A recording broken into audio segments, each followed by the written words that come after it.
श्री सौराष्ट्र जैन समाजની 72મી વાર્ષિક સભા તથા સ્નેહ મિલન કાર્યક્રમ યોજાયો। મેયર તથા ભાજપા પ્રમુખ ખાસ ઉપસ્થિત રહ્યા હતા। સૌરાષ્ટ્રના જુદા જુદા ગામોમાંથી વડોદરામાં સ્થાયી થયેલા મહાનુભાવોએ ભેગા થઈને એક સેવાકીય પ્રવૃત્તિ માટે સંસ્થાનું નિર્માણ કર્યું। તેનું નામ સૌરાષ્ટ્ર જૈન સમાજ। જ્યારે આજે સમાજ દ્વારા સમાજના બાળકોને પ્રોત્સાહિત કરવા તથા યુવાનો સારી સેવાકીય પ્રવૃત્તિઓ કરે અને પુણ્યનો ઉપાર્જન કરે તેવી પ્રવૃત્તિઓ ખૂબ ઉત્સાહથી સૌરાષ્ટ્ર જૈન સમાજ દ્વારા જુદી જુદી પ્રવૃત્તિઓ કરવામાં આવે છે તેમ અધ્યક્ષ દ્વારા જણાવવામાં આવ્યું હતું। ત્યારે શ્રી સૌરાષ્ટ્ર જૈન સમાજની 72મી વાર્ષિક સભા તથા સ્નેહ મિલન કાર્યક્રમ યોજાયો હોય, જેમાં વડોદરાના મેયર પિંકીબેન સોની તથા ભાજપા પ્રમુખ ડૉક્ટર જયપ્રકાશ સોની ખાસ ઉપસ્થિત રહ્યા હતા।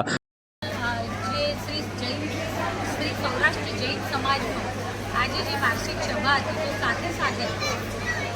75 વર્ષ પૂર્ણ કરીને 76મા વર્ષમાં મંગળ પ્રવેશ એટલે આદરણીય વડાપ્રધાન શ્રી ભારત દેશની આઝાદી માટે જ્યારે આપણે એવું કહીએ છીએ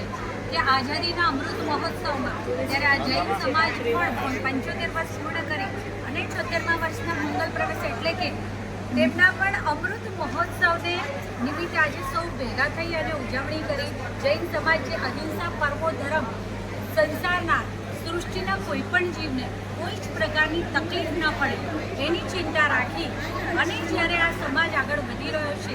આદરણીય વડાપ્રધાન શ્રી અત્યારે આપણા ભારત દેશને આપણને સૌને આપણા સાંસ્કૃતિક રાષ્ટ્રવાદ સાથે જોડી રહ્યા છે અને ગ્લોબલ વોર્મિંગની અસરોથી સમગ્ર વિશ્વ જ્યારે ત્રસ્ત છે ત્યારે જૈન સમાજ એના શરૂઆતથી ભગવાન શ્રી મહાવીર સ્વામીના પ્રથમ ઉપદેશથી આ ગ્લોબલ વોર્મિંગનો વિષય હોય કે પછી સર્વ જીવો પ્રત્યે સંભાવ રાખવો, આ જૈન સમાજ જે જીવી રહ્યો હતો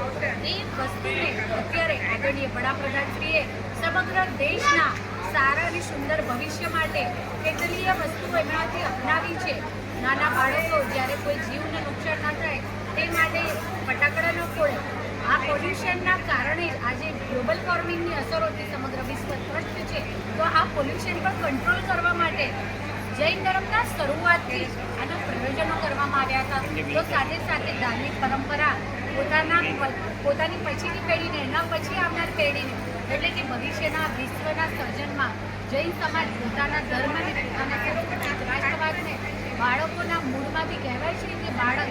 એ એક કોરી સ્લેટ જેવું હોય છે, માખણ જેવું તેનું મન હોય છે, ત્યારે એમાં આવી રીતે જીવ પ્રત્યે દયાભાવ રાખવો કે પછી સૃષ્ટિને કોઈ પણ પ્રકારના ગ્લોબલ વોર્મિંગ પ્રકારની વસ્તુઓથી દૂર રાખી આ બધું બાળકને જો એના ઉછેરમાં જ ભણી લેવામાં આવે ત્યારે ખરા અર્થમાં સુંદર ભવિષ્યની અને સુંદર ભારતની રચના એક ભારત શ્રેષ્ઠ ભારત અને સર્વશ્રેષ્ઠ ભારત જે આદરણીય વડાપ્રધાનશ્રીને સ્વપ્ન છે એ સ્વપ્નને સાકાર કરવામાં જૈન સમાજ પહેલેથી જ કાર્યરત છે। હું અભિનંદન પાઠવું છું શ્રી સૌરાષ્ટ્ર જૈન સમાજને અને ભગવાન શ્રી મહાવીર સ્વામી તેમની આ એકતાને અકબંધ રાખે તેવી એમના ચરણોમાં પ્રાર્થના કરું। બોલો જીના શાસન।